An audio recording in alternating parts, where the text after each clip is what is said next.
تو میرا بالکل خیال ہے یہ اسی کی ساری چیزیں ہیں کہ جب آپ اللہ کے ذکر سے دور ہوتے ہیں تو پھر آپ جو اصل جو روحانی جنگ چل رہی ہے اس میں پھر یہ اس کے پروڈکٹس ہیں سارے، یہ ہوں جادو ٹونا، اور یہ اصل تو وہی شیطان ہی اس میں کام کر رہا ہے۔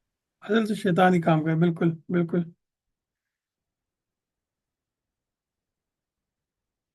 یعنی جنات میں سے جو شیاطین ہیں ان کی استعانت لیتے ہیں انسانوں میں جو شیاطین ہیں وہ، یعنی اس طرح کے جو گروہ پہ جو پھونکتے ہیں، انسانوں کے اندر جو شیاطین ہیں وہ جنات کے اندر جو شیاطین ہیں ان کی مدد لیتے ہیں اس طرح کی چیزیں کرنے کے لیے۔ اگر اس کو ہم اس طرح کہیں تو یہ پوری بات بن جائے گی۔ ہم اگلی سورہ میں دیکھیں گے کہ اللہ تعالیٰ یہ واضح کریں گے شیاطین انسانوں میں بھی ہیں، جنوں میں بھی، آپ جانتے ہیں۔ تو ان کے شر سے پھر اللہ تعالیٰ ہی بچا سکتا ہے، اللہ کی یاد ہی بچا سکتی ہے، اللہ تعالیٰ کا سہارا ہی بچا سکتا ہے۔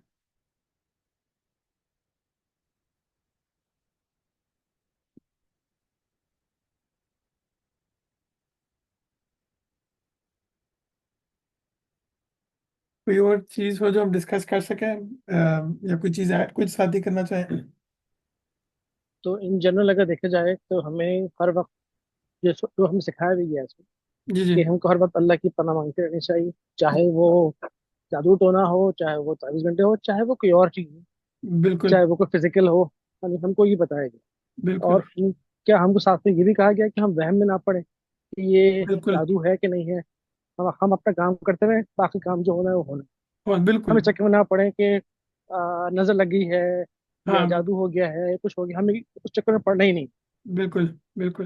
کیونکہ دیکھیں میں یہ سمجھتا ہوں کہ اس کے معاذ بھی ایڈ کرنے لگے تھے کچھ، میں سمجھتا ہوں کہ ان سب چیزوں کے لیے کوئی نہ اللہ تعالیٰ نے کوئی جیسے کہتے ہیں مجرد کہتے ہیں، مجرب طریقہ بتایا، جیسے کہ ہمارے وہ حکیم لوگ کہتے ہیں کہ کوئی قرآن میں آگے ہو، حدیث میں آگے ہو کہ یہ طریقہ ہے ان کو جانچنے کا کہ تمہیں جادو ہوا ہے، بری نظر لگی ہے، اور نہ ہی سائنس نے کوئی ابھی تک ایسی چیز ڈھونڈی ہے۔ تو جب یہ دونوں چیزیں نہیں ہیں تو اگر ہم ہر وقت یہ سوچتے رہیں گے تو پھر تو ہم وہم میں ہی رہیں گے کہ یار یہ چیز ہوئی ہے تو یہ جادو ہو گیا، یہ چیز ہوئی ہے نظر لگ گیا۔ تو ان سب چیزوں سے اٹھ کے بس کوشش یہ کرنی چاہیے کہ اللہ تعالیٰ کی یاد میں جیے انسان، اس کی یاد کو قائم رکھے، نماز، قرآن، جو اذکار ہیں عام چلتے پھرتے، رسول اللہ صلی اللہ علیہ وسلم ہر وقت اللہ کی یاد یہی تھی کہ وہ سیڑھیاں اترتے ہوئے بھی اللہ کو یاد کر رہے ہیں، چڑھتے ہوئے بھی اللہ کو یاد کر، گھر میں داخل ہوتے ہوئے اللہ کو یاد کر رہے ہیں، کھانا کھاتے ہوئے اللہ کو یاد کر رہے ہیں۔ تو یعنی اللہ کی یاد میں جینا یہی ہے۔ اس کے لیے کوئی بیٹھ کے کوئی وہ کوئی خاص ورد کرنا اللہ کی یاد، رسول اللہ صلی اللہ علیہ وسلم نے ایسا نہیں سکھایا، بلکہ اللہ کی یاد میں ہر وقت جینا جو ہے وہ یہی تھا۔ آج بھائی؟ جی میں ایک اور بات بھی بلکہ ایڈ کروں گا اس بات میں کہ یہ جو بات کی جاتی ہے نا کہ اوہام، تو اس کا لفظ کی بھی تحلیل کرنی چاہیے ہوں کہ میرا یہ خیال ہے کہ جو اصل چیز ہے نا، جیسے قرآن میں بھی کہا گیا کہ کونوا مع الصادقین، ٹھیک ہے؟ تو ہوں یہ جو صداقت ہے نا، یہ کیا ہے؟ ریالٹی اور حقیقت پسندی اصل میں کیا چیز ہے؟ ہوں آ، وہ یہی ہے کہ جو فیکٹس ہیں لائف میں، حقیقتیں ہیں اپنے ذات کے اندر بھی، باطنی بھی اور خارجی بھی، اسٹیبلش۔ ان کو ہوں اپریشیٹ کر کے جئیں، ان کے ساتھ جئیں، یہی تذکیر بھی ہے۔ ہوں قرآن مجید بھی آپ دیکھیں، وہ جو ذکر ایک تو ہے نا الفاظ سے، ایک ہے کہ آپ حقیقت کی زمین پر جئیں، تو شیطان اس کا بالکل انورس ہے۔ تو ہوں وہ اوہام کیا ہے کہ آپ نے کسی بھی معاملے میں، مطلب اگر میں نے کہا کہ اس نے چوری کی ہے تو میرے پاس کوئی ثبوت نہیں ہے، کوئی حقیقت نہیں ہے، ایم ناٹ صادق۔ ہوں تو اب میں کیا کر رہا ہوں؟ میں وہم میں پڑھ رہا ہوں۔ جب میں وہم میں پڑھوں گا تو شیطان کا تو مطمع نظر ہی یہی ہے نا کہ میں حقیقت سے دور جاؤں، اور وہ پھر ایونچولی ان چیزوں کی طرف لے جاتا ہے جہاں پہ چیزیں کاز اینڈ افیکٹ پہ بیس نہیں کر رہی ہوتی، بلکہ آپ شیطان کے چکروں میں پڑ جاتے ہیں۔ بالکل تو یہ میرا خیال ہے کہ اس میں جو قرآن نے جو پورا فریم ورک دیا ہے، سچائی اختیار کرنے والوں کے ساتھ رہو، وہاں پہ یہ نہیں کہا کونوا مع الصالحین، بلکہ کہا صادقین۔ تو ایک ہوں ریالٹی کو اپریشیٹ کرنے والی لائف جو ہے نا، وہ نہیں گزاریں گے تو اس کا لازمی نتیجہ وہاں ہے۔ اور مزے کی چیز ہے کہ آپ 2 منٹ کے لیے مان لینا یہ بات جو قرآن پاک اللہ تعالیٰ بتا رہے ہیں آپ کو، رسول اللہ صلی اللہ علیہ وسلم کی کا اسوہ بھی بتاتا ہے، تو آپ دیکھیں کتنی دکانیں بند ہو جائیں گی، خاص طور پر ہمارے جیسے معاشرے میں۔ کتنے دربار، کتنے جو فیک جو وہ ہیں کاہن لوگ اور جو اس طرح کے لوگ ہیں جو کہ، اور کتنی اس سے غلاظتیں اور کس طرح کی برائیاں جنم لی ہیں انہوں نے ہمارے معاشرے میں خاص طور پہ، اور باقی جگہوں پہ بھی، وہ سب کی سب بند ہو جاتی ہیں۔ اور انسان اسٹیبلش فیکٹس پہ اور جو چیز معلوم ہے اس کی بنیاد پہ چل رہا ہوتا ہے، اور اللہ کی استعانت میں چل رہا ہوتا ہے، اس سے بڑھ کے یعنی کیا؟ جی معاذ بھائی. میرا خیال ہے اس میں جو سائنس ہے اس نے بڑی مدد کی ہے، کیونکہ وہ جو ہے نا کہ آپ جو بات کر رہے ہیں وہ کس بیسس پہ کر رہے ہیں. ہوں. تو یہ جو کویکس ہے اور یہ سارے، تو یہ بڑی مدد کی ہے سائنس نے انسان کو چیزوں کی حقیقت تلاش کرنے میں. بالکل. لیکن یہ بات ہے کہ پھر وہ جو چیزیں محسوسات کے دائرے میں نہیں ہیں وہ ایک الگ چیز ہے. لیکن ہوں. وہ ظاہر بات ہے ایسے حقائق ہیں جن کو ہم قرآن مجید، حواس اور عقلی استنباط سے مانتے ہیں. لیکن جو دیگر چیزیں اس میں سائنس نے بڑی ہیلپ کی. تو آپ صحیح کہہ رہے ہیں کہ دکانیں بند ہو جائیں گی اگر آپ نے لوگوں سے دلیل مانگی اپنی چیزوں کی. بالکل. بالکل. چلے جی، انشاءاللہ اس کو ہم آگے بھی کنٹینیو کریں گے، کیونکہ اگلا پارٹ جو ہے وہ بھی اس سے لنکڈ ہے، اور سورہ ناس بھی اس سے لنکڈ ہے، اور اس میں خاص طور پہ ہم وہ چیز بھی اگر ساتھ بھی آپ سمجھیں، تو چونکہ وہ رسول اللہ صلی اللہ علیہ وسلم پہ جو جادو والی بات ہے وہ بھی کچھ ایسی ہے کہ جس سے کافی چیزیں پھر مشکل کا باعث بن جاتی ہیں. اگر آپ سمجھیں گے تو میں وہ بھی تیار کی ہوئی ہے، وہ سامنے رکھ دوں گا آپ کے سامنے کہ اس کے اندر کیا خرابیاں ہیں. اور لیکن اگر سمجھیں گے تو ہم اس کو اسکپ بھی کر سکتے ہیں، کیونکہ وہ ایک تھوڑی اختلافی چیز بھی ہے اس میں. جزاک اللہ خیر. یقیناً اس میں تب باقی لوگوں سے رائے لی جائے کہ اس کو کامن میٹنگ میں ڈسکس کیا جائے یا ایک سیپریٹ میٹنگ کر لی جائے اس کے بارے جی میں. جی. جی البتہ میں ضرور ایک چیز اور ایک ریکویسٹ کروں گا. جی. جی ہم نے پہلے بھی اس پہ ہم پہلے بھی اس پہ سیشن کر چکے ہیں. جی. کیونکہ آج کل سوشل میڈیا کا دور ہے، ٹھیک ہے، کیونکہ ہم بات کر رہے ہیں نظر کی اور وہم کی اور جادو کی، ان چیزوں کی. سوشل میڈیا کے دور میں ظاہر ہے ہر کوئی اپنی چیزیں پوسٹ کر رہا ہوتا ہے. ہوں. تو یہ کچھ پریکٹسز ہیں ایسی جو مطلب ہمیں لوگوں میں برائی پیدا کرتی ہیں. بالکل. تو ان جنرل ایک اگر کوئی گائیڈ لائن ایسی ہو کہ کتنی چیزیں اپنی جو ہے وہ شیئر کی جائیں نہ کی جائیں، یا ہوں. جیسے کبھی فیملی میں ایسا ہوتا ہے. ہوں. فیملی میں ایسا ہوتا ہے کہ ہم لوگ فیملی میں کچھ چیز شیئر نہیں کرتے کیونکہ ہم ڈر رہے بالکل. ہوتے ہیں کہ کہیں جو وہم والی بات ہے یا جو بھی کہیں اس کو. بالکل. تو اگر کوئی جنرل گائیڈ لائن ہو کہ ہمیں اپنی زندگی میں کیا رویہ اختیار کرنا چاہیے تمام عوامل کے بارے میں، کہ جب کوئی اچھی چیز ہو تو کیا کیا جائے، بری چیز ہو کیا کیا جائے. تو اگر تو ہم اس پہ ڈسکس کر رہے ہیں تو یہ ایک چھوٹا سا ہی اگر ڈسکشن اس کے اوپر جائے کہ ہمارا رویہ کیا ہونا چاہیے زندگی میں، بالکل. تو بہت اچھا ہوگا. انشاءاللہ انشاءاللہ ہم اگلی دفعہ یہ کر سکتے ہیں کہ اس پہ انشاءاللہ ڈسکشن کریں. اور میں یہ بھی کوشش کروں گا کہ چند ایک لوگوں سے، اور ضرور اس پہ کوئی رائے لے کے شیئر بھی کروں، یا ہم ان سے ہم رہنمائی لیں گے انشاءاللہ. تو اگلی دفعہ ہم جیسے ضرور. جیسے جیسے کچھ لوگوں نے جو ڈسکس کیا سورہ یوسف کے حوالے سے ڈسکس کیا ہے جی جی بالکل. کہ کس طرح سے چیزوں کو بتاؤ یا نہ بتاؤ، ہوں. کس طرح سے چیزیں کریں. اور تو اگر تو ہو جائے تو بہت اچھا ہو جائے گا. کیونکہ لوگوں کو کنفیوژن ہے کہ اپنی زندگی میں کیسے رویہ اختیار کرنے چاہیے اپنے ڈیلی معاملات کے بارے میں بھی، اور اسپیشلی آج کل سوشل میڈیا کے وجہ سے. ضرور ضرور انشاءاللہ ہم اس پہ کسی عالم کو بلا بھی سکتے ہیں انشاءاللہ، کوئی نقطہ نظر لینے کے لیے انشاءاللہ. اور آپس میں جزاک بھی اللہ انشاءاللہ خیر. ڈسکس کریں گے ضرور. یہ واقعی بہت سگنیفیکنٹ چیز ہے لوگوں کی زندگیوں پہ. ایون یہاں تک کہ خوشی منانے میں لوگ احتیاط کرتے ہیں، کسی کو خوشی سے دیکھنے میں احتیاط کرتے ہیں. تو یہ سب چیزیں انشاءاللہ ہم ڈسکس کریں گے. تو چلو اس دفعہ آج کے لیے یہیں پہ ختم کرتے ہیں. اگر آپ ساتھی اگر آپس میں ڈسکس کرنا چاہیں تو کنٹینیو کر سکتے ہیں. مجھے کال بنا گئی ہے تو پھر انشاءاللہ. ٹھیک ہے، نہیں نہیں، جزاک اللہ خیر. آپ کا جزاک. بیٹا کیسا ہے؟ آپ جی کے بارے میں بالکل کیسا ہے؟ الحمدللہ ٹھیک ٹھاک زارون. خیریت تھی لاسٹ ویک؟ ہاں جی، وہ اصل میں ڈاکٹر کے پاس گئے تو وہ ہاسپٹل، اس کی طبیعت ٹھیک نہیں تھی، زکام اور نزلہ اس طرح بخار بھی. اوکے. تو وہ گئے تو اس نے دیکھا، کہہ رہا تھا کہ سانس لینے میں اس کو تھوڑا مشکل ہو رہا ہے. تو آپ ایسا کریں کہ اوکے. اس کو لے جائیں ہاسپٹل، تو وہاں جا کے بڑے ہاسپٹل میں جہاں پہ اس کو کیئر میں رکھ کے دیکھ لیں گے. تو پھر ہم گئے تو وہ رات تک انہوں نے چیک کیا، انہوں نے بولا نہیں ابھی اتنا کنسرن الحمد آپ للہ. گھر لے جائیں واپس. تو الحمد الحمدللہ للہ. اللہ کا شکر ہے کہ اب ٹھیک ہے، بہتر ہے کافی. الحمد للہ. الحمدللہ. تو دعا میں یاد رکھیے گا سب ساتھی انشاءاللہ. پھر اگلے ویک ملاقات ہوگی انشاءاللہ. اللہ شکر. جزاک اللہ خیر. السلام جزاک علیکم و اللہ. رحمۃ اللہ وبرکاتہ. اللہ حافظ. اللہ حافظ.